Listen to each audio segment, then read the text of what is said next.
ओम शांति। आज की मुरली का सार।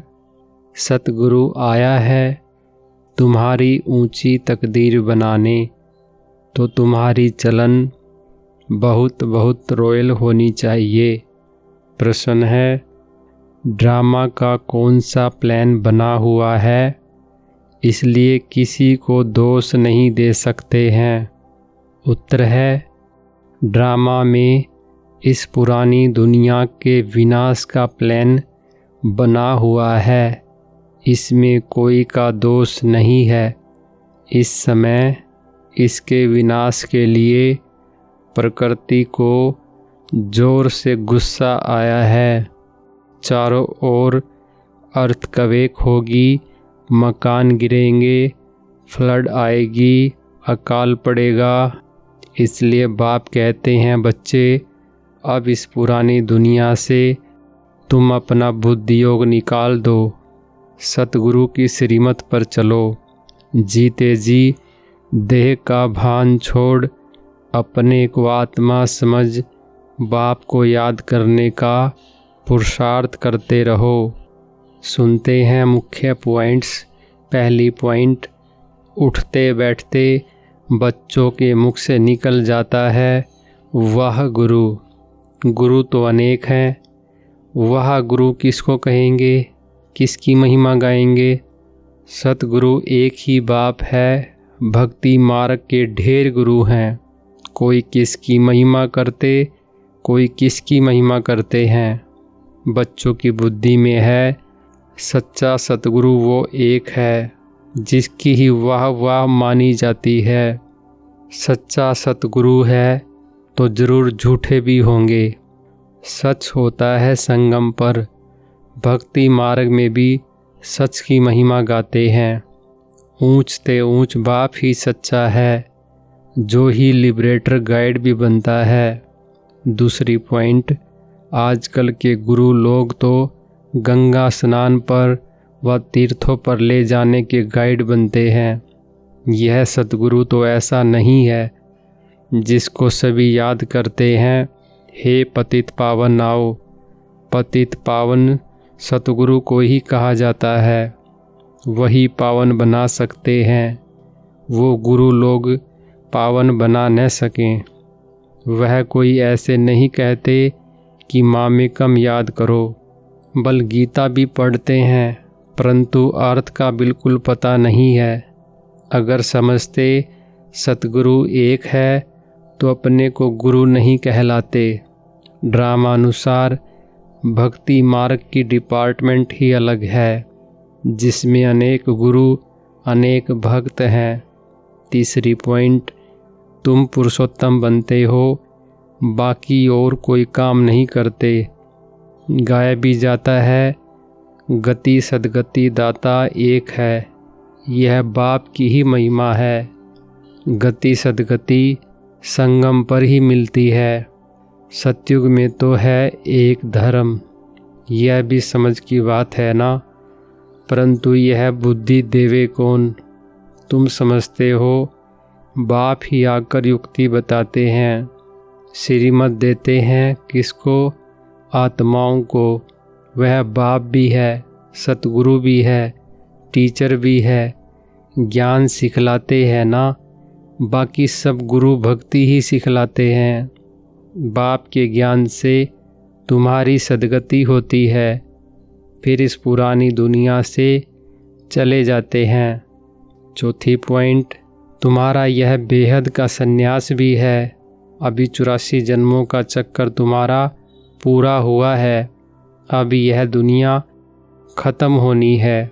जैसे कोई बीमार सीरियस होता है तो कहेंगे अब यह तो जाने वाला है। बंगाल में तो जब देखते हैं उम्मीद नहीं है तो गंगा पर जाकर डुबोते हैं कि प्राण निकल जाएं। मूर्तियों की भी पूजा कर फिर जाकर कहते हैं डूब जा डूब जा। अभी तुम जानते हो यह सारी पुरानी दुनिया डूब जानी है।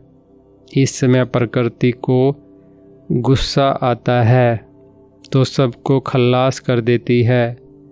अनेक प्रकार का मौत आ जाता है।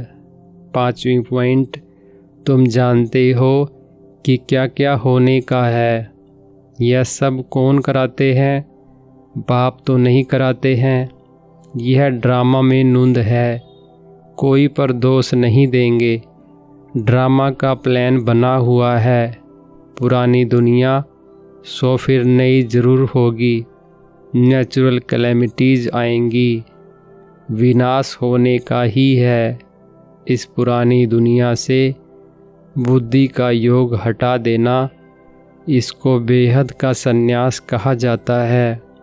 अब तुम कहेंगे, वाह सतगुरु वाह, जो हमको यह रास्ता बताया, बच्चों को भी समझाते हैं।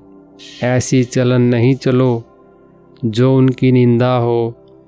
तुम यहाँ जीते जी मरते हो, देह को छोड़ अपने को आत्मा समझते हो।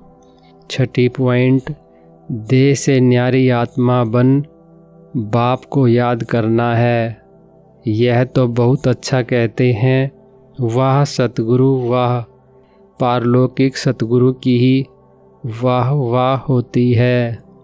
लौकिक गुरु तो ढेर हैं, सतगुरु तो एक ही है, सच्चा सच्चा, जिसका फिर भक्ति मार्ग में भी नाम चला आता है। सारी सृष्टि का बाप तो एक ही है। नई सृष्टि की स्थापना कैसे होती है, यह भी किसको पता नहीं है। शास्त्रों में तो दिखाते हैं, प्रलय हो गई, फिर पीपल के पत्ते पर श्री कृष्ण आया। अभी तुम समझते हो पीपल के पत्ते पर कैसे आएगा। 7वीं पॉइंट, तुम्हें अब चढ़ती कला में ले जाने के लिए सतगुरु मिला है। कहते हैं ना, चढ़ती कला तेरे बहाने सरव का भला। तो रूहानी बाप आत्माओं को बैठ समझाते हैं।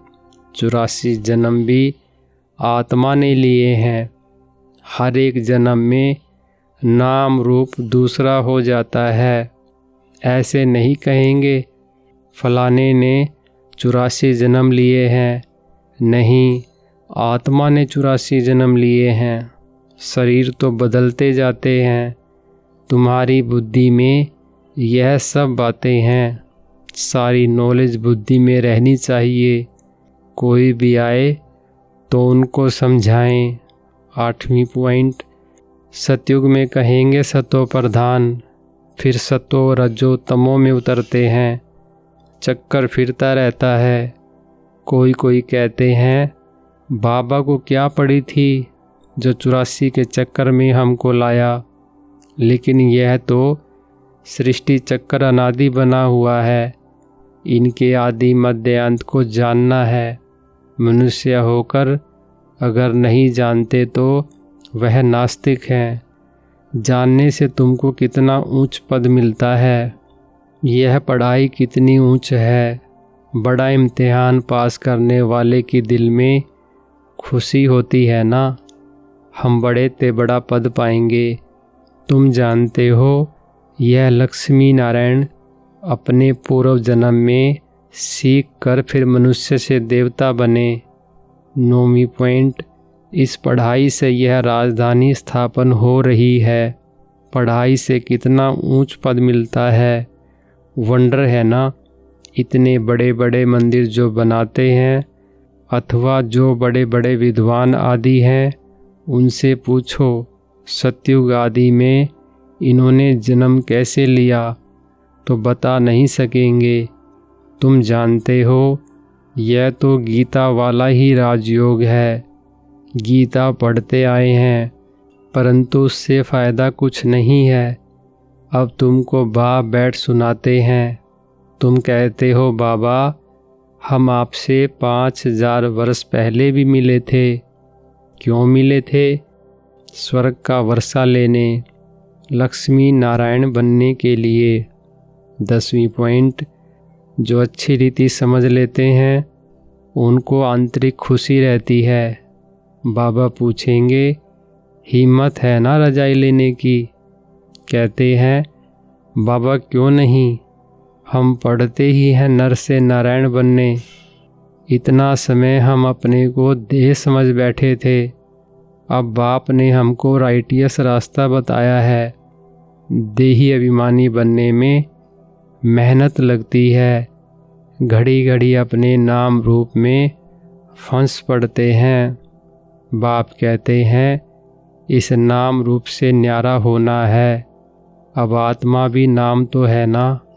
बाप है सुप्रीम परमपिता। लौकिक बाप को परमपिता नहीं कहेंगे। परम अक्षर एक ही बाप को दिया है। वह गुरु भी इनको कहते हैं। 11वीं पॉइंट, तुम बच्चे सर्विस पर हो। बाबा भी सर्विस पर हैं। बाबा सर्विस बगैर रह नहीं सकते। रोज़ सुबह को सर्विस करने आते हैं।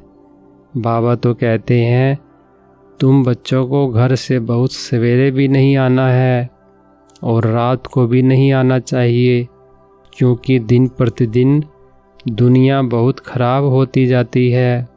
इसलिए गली गली में सेंटर ऐसा नज़दीक होना चाहिए जो घर से निकले सेंटर पर आए, सहज हो जाए।